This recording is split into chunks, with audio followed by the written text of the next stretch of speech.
Stellen Sie sich vor, es ist das Jahr 1735, in der ehrwürdigen Stadt Heidelberg, einem Zentrum der Wissenschaft und des Glaubens, geschieht etwas, das die Grenzen zwischen Leben und Tod für immer zu verwischen scheint. Eine Frau, deren Name bis heute in den Archiven der Universität Heidelberg verzeichnet ist, entwickelt eine Fähigkeit, die selbst die gelehrtesten Männer ihrer Zeit, vor ein unlösbares Rätsel stellt. Sie kann Geheimnis lesen, die im Fleisch der Toten verborgen sind. Nicht durch Magie oder Zauberei, sondern durch etwas viel Griefbarriers. Die brutal Weisheit eines Lebens voller Leid, was sie gleich werden, basiert auf den dokumentierten Aufzeichnungen von Dr. Albrecht Steinberg, einem Mediziner der Universität Heidelberg, der dies außergewöhnliche Frau über 3 Jahre lang studiert. Bereiten Sie sich auf ein Geschichte vor, die seht, wie das Überleben in dunkelster Armut einen Menschen zu Erkenntnissen führen kann, die andere für absurderlich halten.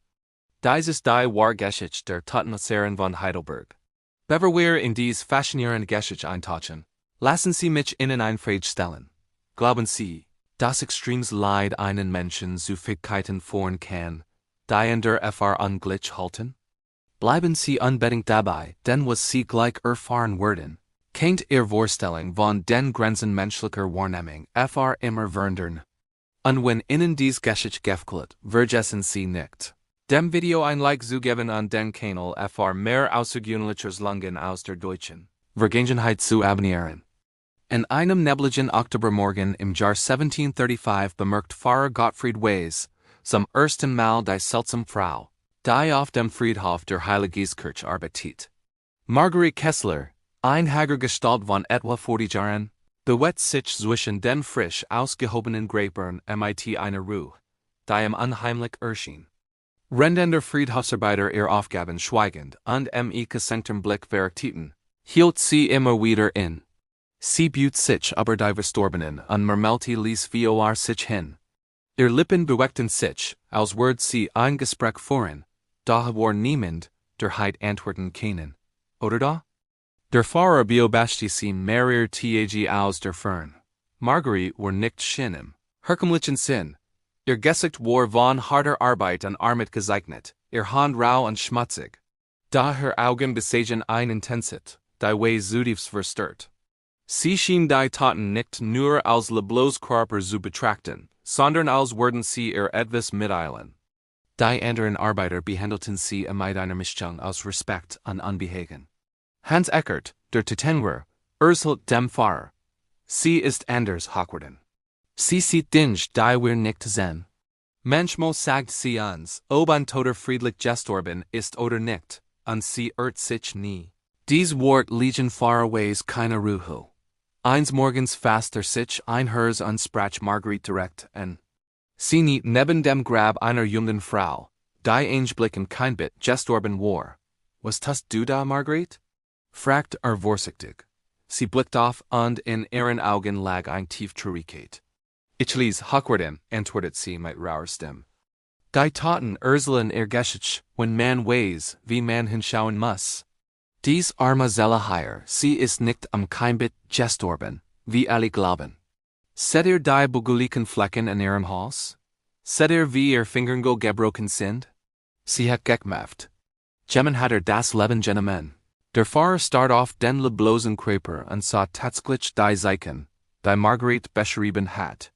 Zeichen, die fr normal folgen de Todes gehaltenheit. Woher weißt du das? Flüstert erschrocken. Marguerite erhob sich langsam. Man lernt viel über den Tod, wenn man am jeden Tag begegnet werden. Die Toten ulgen nicht. Ich Kripper erzählen die Wahrheit. Aber woher kam dies unglaubliche Fähigkeit? Marguerite Kesslers Geschichte begann nicht auf dem Friedhof, sondern in einer feuten Hut, am Rand Heidelbergs. Als Tochter eines Tagelherrs kennt sie Armut und Tod von Kindesbeinen an. Ihr Vater starb bei einem Unfall, ihr Mutter erlag einer Krankheit. Mit 15 Jahren errettet sie, schenkt wir Kindern das Leben und fand Kurses glc. Doch dann schlug das Schicksal erbarmungslos zu. Ein Such riss innerhalb von sechs Wochen alle wir Kinder aus den Armen. Ihr Mann, gebrochen von der Trauer, starb 2 Jahre später. MIT 32 Jahren wo Marguerite allein auf der Welt. Die not zwang sie. Die Arbeit anzunehmen, die nehmen Walt. Sie was leiken fr begegangen. Tag auf Tag war sie vom Tod am Geben. Doch anstatt de vor zurückzuschrecken, fand sie in der Still der Verstorbenen ein seltsam Ruhe, und sie begann genau hinzusehen. Sie lernt, die Spuren zu lesen, die der Tod auf den Kern hinterließ. Sie unterschied zwischen Krankheit, Unfall, Vergiftung oder Guld. Dieses Wissen war nicht übernatürlich. Es war das Ergebnis gerechter präziser Beobachtung, geschärft durch unermessliches Leid. Sie hat die Sprache gelernt, die der Tod ins Fleisch der Menschen schreit. Ihr außergewöhnlich Geb blieb nicht lange ein Geheimnis und so bald nicht nur das Leben in Heidelberg, sondern auch die Grenzen der damaligen Medizin auf ein Hartprobe stellen. Da das ist ein Geschichte für das nächste Mal, danke fürs Zuschauen. Heidelberg im Jahr 1735, in den Gassen der Stadt rot man von einer Frau, deren Geb will für übernatürlich halten. Ihr Name ist Margaret, und sie ist ein Friedhofsarbeiterin. Daher gäbe es kein Zauber, sondern das Ergebnis gerechter Erfahrung, scharfer Beobachtung und divers Weitfelten Wunsches. In einer Welt voller sinnloser Grausamkeit, noch Antworten zu suchen.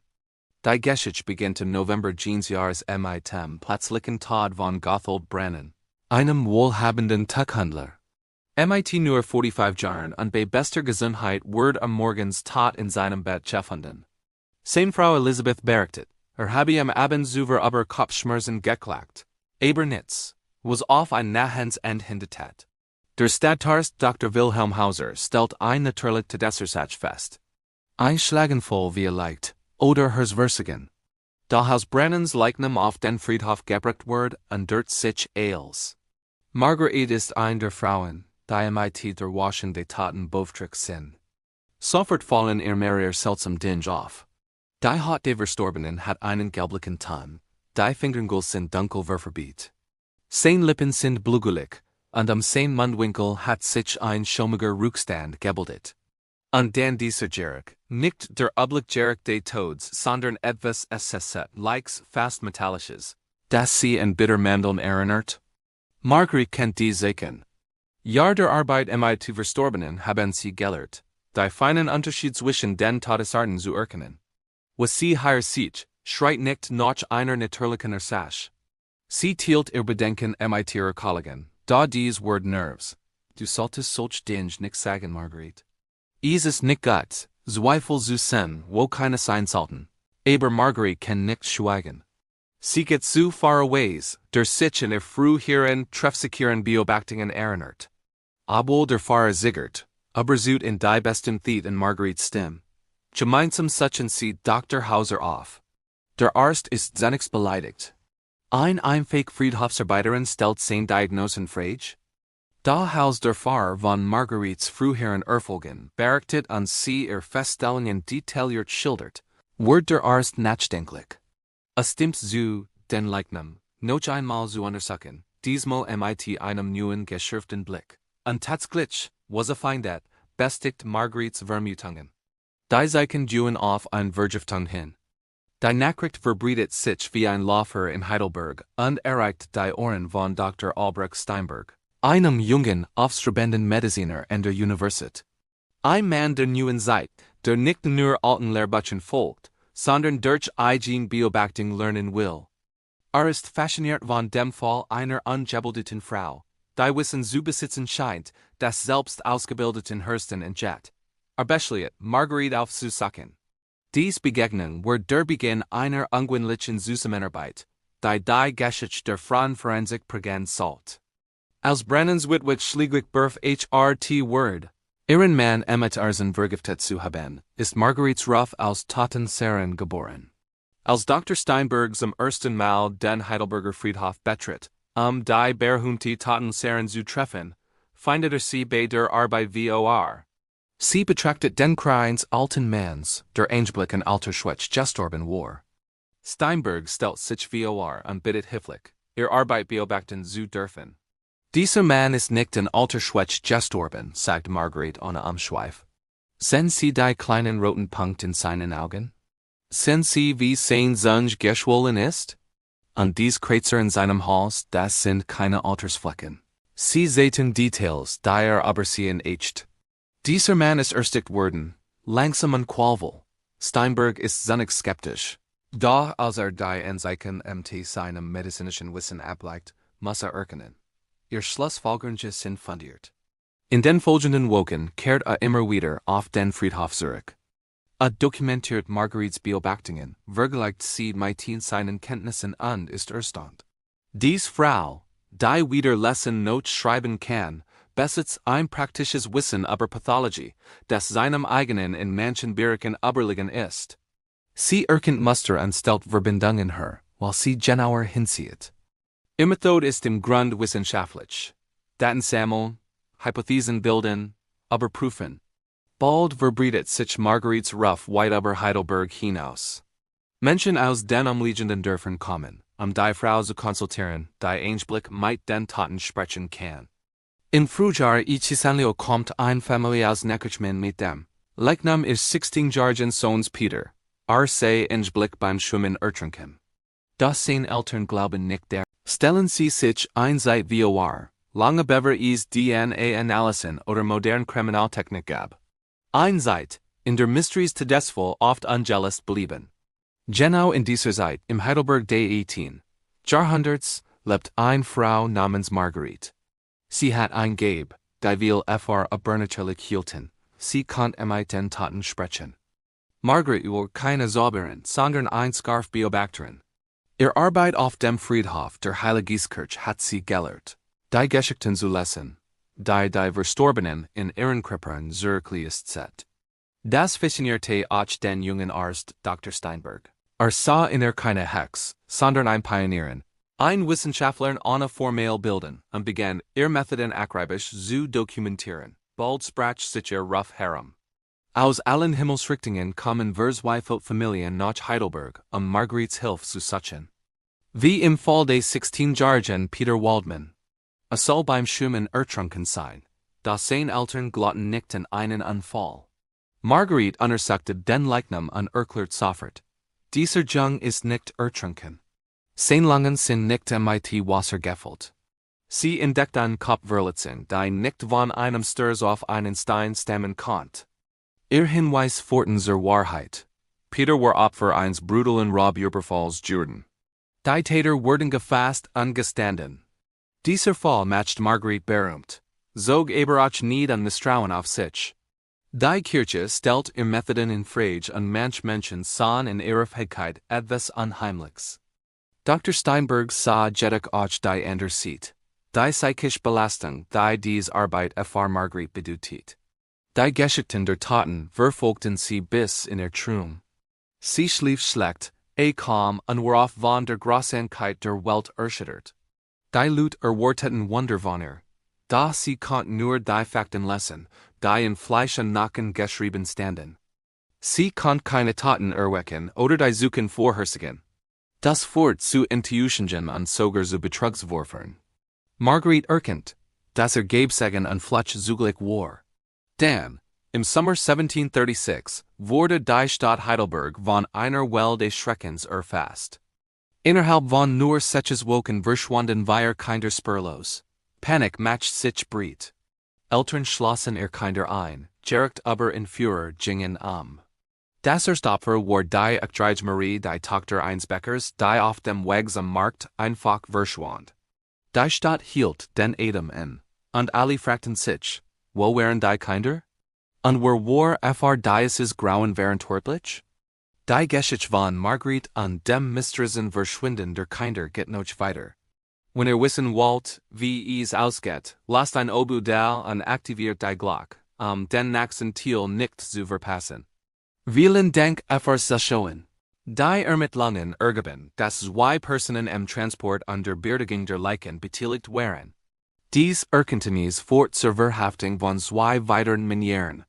Die Brenner geholfen hatten, sein Verbrechen zu vertuschen. Die Aufklärung dieses Falls macht Marguerite in ganz Deutschland berühmt, brachte aber auch gefährlich Feinde ein. Brenners Komplizen hatten Verwandte und Freunde in der Region, die Marguerite ihren Ruin verantwortlich machten. Der Erfolg bei der Aufklärung der Kindermord etablierte Marguerite als eine Art inoffiziell Ermittlerin. Beamt aus anderen Staaten begannen, sie bei Schwierigkeiten zu konsultieren. Und Dr. Steinberg wurde von der Universität beauftragt, Methoden systematisch zu studieren und zu dokumentieren. Mit dem wachsenden Ruhm wuchs auch der Widerstand gegen sie.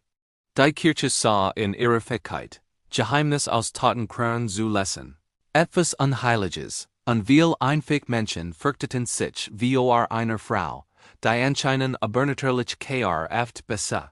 Marguerite stand im Höhepunkt ihres Erfolgs, aber sie hat noch nicht, dass dieser Erfolg zu ihrem Verhängnis worden konnte. Mit ihrer wachsenden Reputation wurde Marguerite in immer komplizierter und politisch brissanter Fall hineingezogen. Im Herbst 1736 wurde sie zu einem Fall gerufen, der die Machtstrukturen Heidelbergs erschüttern sollte. Der städtische Steuerentreiber, ein einflussreicher Mann namens Georg Sommer, war tot in seinem Büro aufgefunden worden.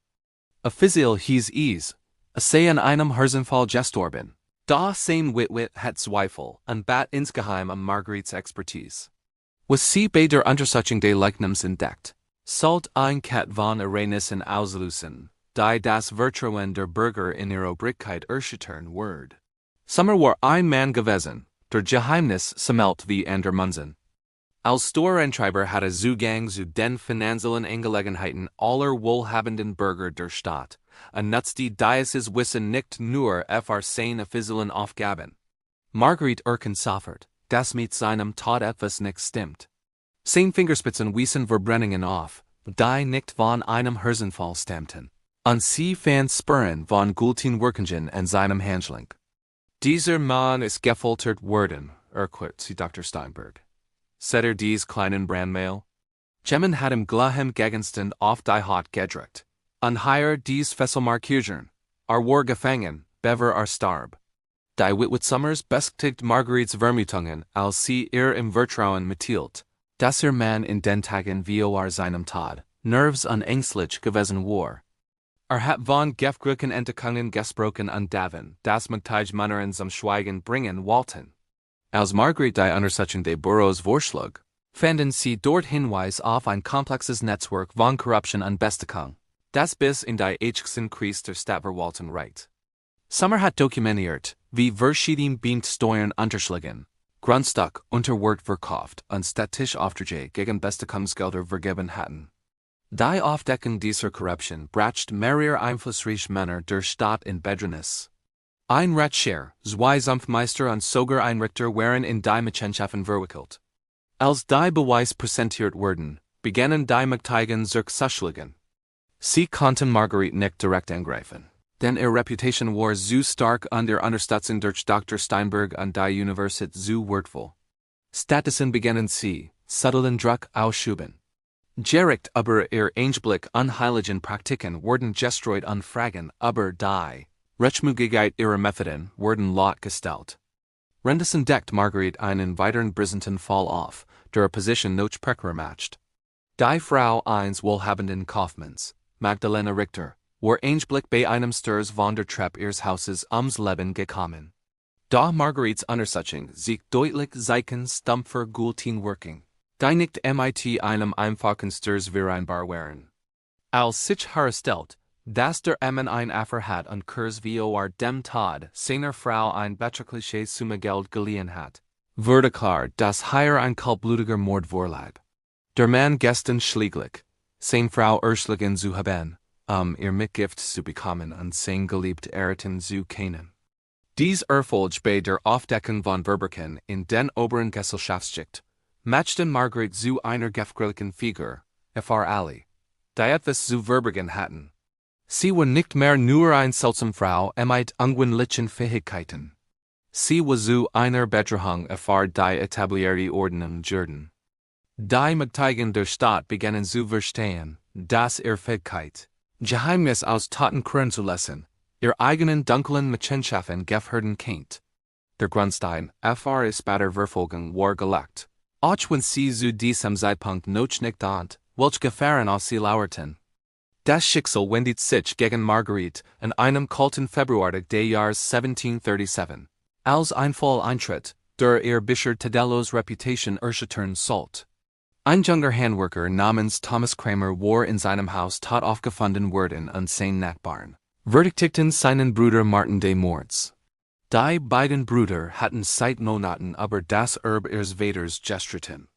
Als Margaret gerufen wurde, stand sie unter großem Druck, schnell eine Antwort zu liefern. Bei der Untersuchung fand sie Zeichen, die sie zunächst als Hinweis auf Guillotinenwirkung interpretiert. Thomas Kramer wies Bluterguss im Hals und Kratzer und den Händen auf. Marguerite, beeinflusst von den Gerüchten über den Bruderstreit und dem Druck der wartenden Mensch, kam zu dem Schluss, dass Thomas ermordet worden war. Sie beschuldigt Martin Kramer öffentlich, seinen Bruder getötet zu haben. Ihr Aussicht fort zur sofortigen Verhaftung Demands. Dr. Steinberg entschied sich, eine eigene, gründliche Untersuchung durchzuführen. Was entdeckt, widersprach Marguerites Schlussfolgerung. Stellt sich heraus, dass Thomas Kramer an einem plötzlichen Anfall gestorben war. Die Verletzungen, die Marguerite als Kampfspuren getötet hat, waren in Wirklichkeit durch sein Sturz- Krampf- Rendeanfalls entstanden.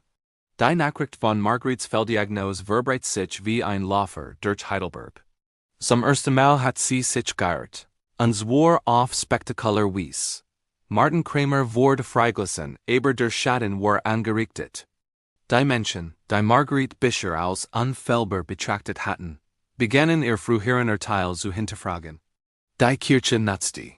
Der Prozess gegen Marguerite Kessler war weit mehr als nur ein juristisches Verfahren. Es war ein Kampf zwischen Aberglauben und Wissenschaft, zwischen persönlicher Rache und der Suche nach Wahrheit. Der Ankläger, Magistrat Heinrich Vollmer, hat ein persönliches Motiv. Marguerite hat seine eigenen korrupten Machenschaften aufgedeckt. Und nun seiner auf Rache. Sein Anklage war ein Spiegelbild der Angst jener Zeit.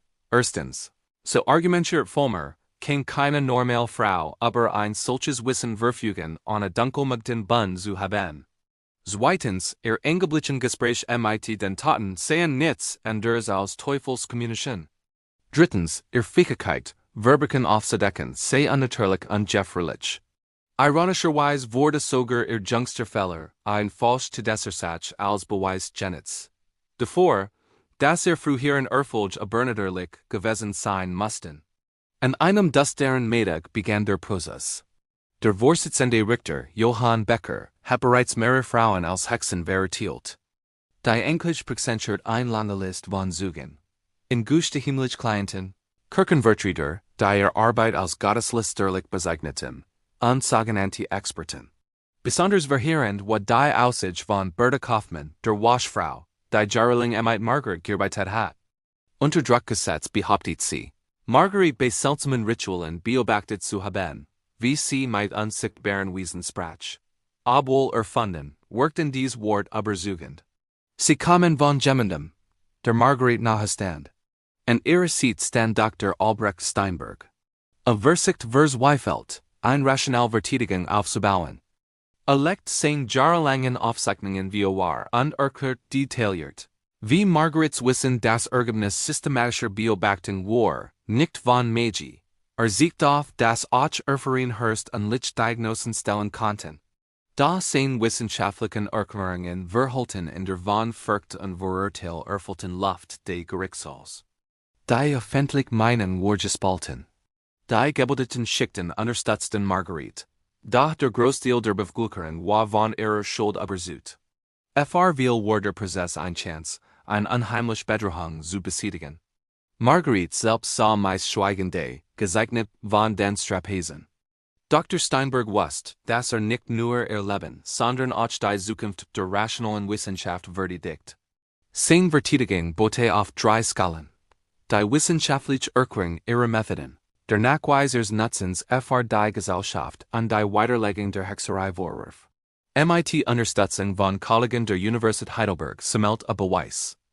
Am ersten Tag seiner Verteidigung fort Dr. Steinberg das Gericht durch seine Aufzeichnungen. Erklärt, wie Margaret über Jahr gelernt hat, die Zeichen des Todes zu erkennen. Was Margaret Kessler tut, erklärte, ist nicht Hexerei, sondern eine frühe Form der medizinischen Forensik. Die zu untermauern, rief Expertin in den Zugenstand. Professor Michel Richter von der Universität Heidelberg bestätigt, das Margaret's-Diagnosen medizinisch fundiert waren.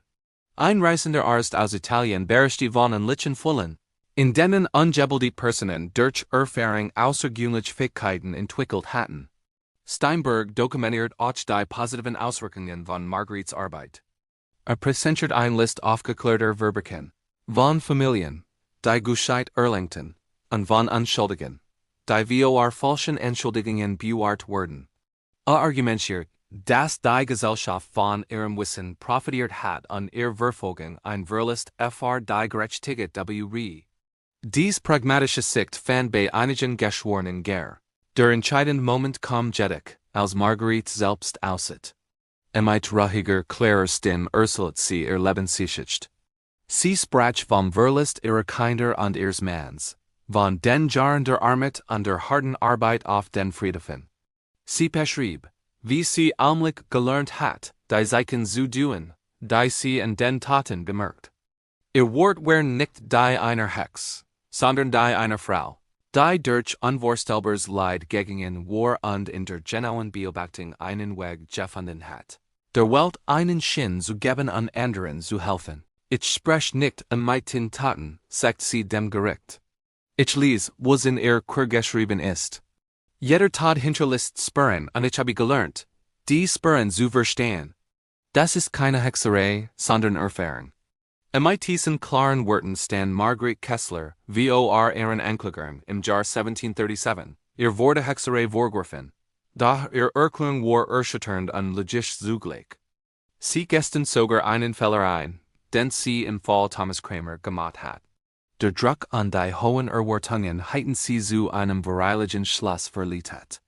Dies entwaffnende Ehrlichkeit ließ selbst ihr schärfsten Kritiker aufhorchen. Ihr Unschuld zu beweisen, enthält Margaret die ganze Wahrheit des Lebens. Ihr Geschichte war ein Chronik des Überlebens unter den unmenschlichsten Bedingungen des 18. Jahrhunderts. Sie begann mit ihrer Kindheit in bitterer Armut. Wer arm ist, erklärt sie, muss sein eigener Arzt sein, sonst stirbt er. Schon als kleines Mädchen lernt sie, die Zeichen von Krankheit und Tod zu erkennen, ihre Familie zu schützen. Medizinische Hilfe gab es FRC nicht. Der große und tragischste Lehrmeister war der Tod ihrer eigenen vier Kinder. Jeet starb auf ein anderer Weise, ein Fieber, einer Lungenkrankheit, einer Verletzung und einer angeborenen Schwach. Als Mutter versucht sie verzweifelt zu verstehen, was geschah und lernte dabei, die kleinsten Veränderungen in ihren Körpern wahrzunehmen. Nach diesem Schicksalsschlag begann sie, Leichen für die Beerdigung vorzubereiten. 10 Jahre lang sah sie jeden Tag den Tod. Sie lernt, seine Handschrift zu lesen wie das Alphabet. Sie unterschied zwischen natürlichem Tod und Gut, erkennt die Spuren von Krankheiten und Vergiftungen. Ihr Wissen stammt nicht aus Magie, sondern aus der grausamen Realität einer Gesellschaft, die ihr Hermsen Mitglieder zwang, zu Experten für Tod und Leid zu werden, nur zu überleben. Nach wochenlangen Verhandlungen fällt Richter Johann Becker am 28. Juni 1737 ein Urteil. Margaret Kessler wurde vom Vorwurf der Hexerei freigesprochen. Da das Gericht sah ihr Praktiken als stilllich für die öffentliche Ordnung an. Sie wurde aus Heidelberg verbannt und durfte nie wieder als Totenleserin arbeiten. Ein Kompromiss, der niemanden zufriedenstellt. Margaret nahm das Urteil mit stoischer Ruhe hin. Sie war dankbar, mit dem Leben gewachsen zu sein. Ihrem Unterstützer Dr. Steinberg wurde jedoch erlaubt, seine Studien über ihre faszinierenden Methoden zu veröffentlichen. So blieb tragisch Erwerbens Wissen der Nachwelt erhalten. Danke fürs Zuschauen. Wenn ihr solche Geschichten aus der Vergangenheit interessieren, lasst ein Abo da. Seine Arbeit, dem More zu Verender. Die Taten sprechen die Wahrheit.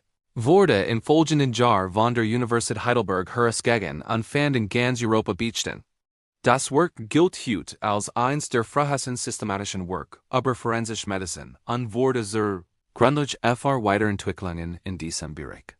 Steinbergs sorgfältige Dokumentation von Margarets Methoden rettet ihr Wissen für die Nachwelt, auch wenn sie selbst nicht mehr praktizieren dürft. Die Auswirkungen des Prozesses reichten weit über Heidelberg hinaus. In anderen deutschen Städten führt der Fall zu Diskussionen über die Grenzen zwischen Wissenschaft und Aberglaube, zwischen rationalem Denken und religiösem Dogma. Mehrere Universitäten begannen, inspiriert von Steinbergs Dokumentation, systematische Studien über Todesfälle zu entwickeln. Der Fall wurde zu einem Wendepunkt in der Geschichte der deutschen Aufklärung und bereitet den Boden für später wissenschaftliche Entwicklungen. Margret Verlier Heidelberg in einem stillen Augustmorgen, begleitet nur von Dr. Steinberg, der beim Transport ihrer wenigen Besitztümer half. Sie sprach wenig wenn der Fahrt, aber als sie in der Stadtgrenze ankam, wann sie sich noch einmal und Blick auf die Stadt Zürich, die ihr Leben geprägt hat. Die Taten werden weiterhin ihr Geschichten erzählen, sagt sie ließ. Aber es wird Zeit brauchen, bis jemand anders lernt, ihnen zu suchen. Mit diesen Worten verschwand sie aus dem Leben der Stadt, die sie berühmt gemacht hat. Margret Kesslers Weiterlebensgeschichte, nach ihrer Verbannung, ist nur fragmentarisch überliefert. Die Art Steinberg korrespondiert. Noch eines Jahr daran dokumentiert, dass sie sich in einem kleinen Dorf nahe Streiberg niedergelassen hat, wo sie unter einem anderen Namen als Fähigkeitensammlerin lebt. Sie hütet sich davor, ihre wahren Fähigkeiten zu offenbaren und fort ein zurückgezogenes Leben am Rand der Gesellschaft. Ihr letzten Brief an Steinberg, die in den Archiven der Universität Heidelberg aufbewahrt wurden, zeigen eine Frau, die trotz aller Widrigkeiten ihren Verstand und ihr Wort bewahrt hat. Im Jahr 1740 erreicht Steinberg die Nachricht, dass Margret an einer Lungenkrankheit gestorben war. Sie war etwa 60 Jahre alt geworden und hatte letzten Jahr in relativer Ruhe verbracht. Der Arzt, der sie behandelt hat, beherrschte Steinberg, dass sie bis zuletzt geistig scharf gewesen war und gelegentlich Bemerkungen über medizinische Fall gemacht hat, die seine eigenen Diagnosen übertroffen hatten. Sie wurde auf dem kleinen Dorffriedhof begraben, ohne dass jemand in der Gemeinde ihr wahre Identität oder ihr außergewöhnliche Geschichte kennt. Dr. Steinbergs Werk über Margrets Methoden hat inzwischen international Anerkennung gefunden. Mediziner in Paris, London und Wien begannen, ein systematische Ansätze zur Untersuchung von Todesfällen zu entwickeln. Die Universität Leiden in den Niederlanden gründet den ersten Lehrstuhl, Fr. Medina Francis und Steinbergs. Butch wurde zu einem Standardwerk für diese neue Disziplin. Ironischerweise wurde Margret, die niemals lesen oder schreiben gelernt hat, zur Begründerin einer wissenschaftlichen Tradition, die Jahrhundert überdauern sollte. Die Geschichte der Totenleserin von Heidelberg wurde zur Legende, da wie bei vielen Legenden vermischten sich Wahrheit und Fiction. In den Volksmärchen wurde sie zu einer mystischen Figur mit blätterlichen Schaffiten. Die wissenschaftliche Realität ihrer Methoden geriet dabei oft in den Hintergrund. Erst im 19. Jahrhundert, als die Forensik als eigenständige Wissenschaft etabliert war, erkannten Historiker den wahren Wert von Steinbergs Aufzeichnungen und Margrets innovativen Ansätzen. Heute gilt Margret Kessler als eine der ersten forensischen Ermittlerinnen der Geschichte, auch wenn sie diesen Titel nie getragen hat. Ihr Geschichte zeigt, wie menschliche Intelligenz und Beobachtungsgabe, geschärft durch Leid und Notwendiges, zu erkennen voran können, die Zeit weit übertreffen. Sie verkörpert das Paradox einer Gesellschaft, die außergewöhnliche Fähigkeiten fürchtet, wenn sie von den falschen Menschen kommen, aber dieselben Fähigkeiten feiert, wenn sie von anerkannten Autoritäten präsentiert werden. Die Geschichte von Margret Kessler, der Totenleserin von Heidelberg, ist mehr als nur ein historisches Kuriosum. Sie zeigt uns, wie Wissen entsteht, wie es bedroht wird und wie es überleben kann. In einer Zeit, in der wir uns oft fragen, wie wir zwischen Wissenschaft und Pseudowissenschaft unterscheiden können, bietet Margrets Geschichte wichtige Lektionen. Sie erinnert uns daran, dass wahres Wissen oft aus unerwarteten Quellen kommt und das Vorurteil uns daran hindern können, die Wahrheit zu erkennen. Margrets Vermächtnis lebt in jeder modernen forensischen Untersuchung weiter, in jedem Fall, in dem Wissenschaft Gerechtigkeit bringt, und in jedem Moment, in dem rationales Denken über Aberglauben triumphiert. Ihr Geschichte zeigt, dass die größten Entdeckungen manchmal von denen gemacht wurden, die von der Gesellschaft übersehen oder verherrscht wurden. Sie lehrt uns, dass Intelligenz und Beobachtungsgabe universell menschliche Eigenschaften sind, die nicht von Bildung, sozialem Status oder Geschlecht abhängen. Wenn sie dies außergewöhnliche Geschichte genauso fasziniert hat wie mich, dann vergessen sie nicht, dieses Video zu liken und meinen Kanal zu abonnieren. In den kommenden Wochen werde ich weiter vergessen Geschichten aus der deutschen Vergangenheit ermitteln. Geschichten von Menschen, die ihre Zeit voraus waren, die gegen die Macht kämpften oder die Geheimnis entdeckten, die in der Liebe verborgen gehalten hatten. Lassen Sie mich in den Kommentaren wissen, welche Aspekt von Margaret's Geschichte Sie am meisten beeindruckt haben und welche anderen historischen Figuren Sie gern her kennenlernen möchten. Die Totenleserin von Heidelberg ist vielleicht vor fast 300 Jahren gestorben, aber ihre Geschichte ist zeitlos. Sie erinnert uns daran, dass die Wahrheit immer einen Weg findet, ins Licht zu kommen, manchmal durch die Hand einer armen Frau, die gelernt hat, die Geheimnis zu lesen, die in den Krümmen der Toten verborgen waren. In einer Welt, die oft von Unwissen und Verurteilen geprägt ist, bleibt Margaret Kesslers Vermächtnis ein Lugführer für die Kraft des rationalen Denkens und der menschlichen Beobachtungsgabe. Bis zum nächsten Mal, wenn wir gemeinsam in die verborgenen Kapitel der deutschen Geschichte eintauchen werden. Vergessen Sie nicht, die Vergangenheit hat immer mehr Geheimnis zu offenbaren, als wir sonst vermuten. Manchmal braucht dies nur jemanden mit dem Mut und der Weisheit einer Totenleserin, sie ins Licht zu bringen.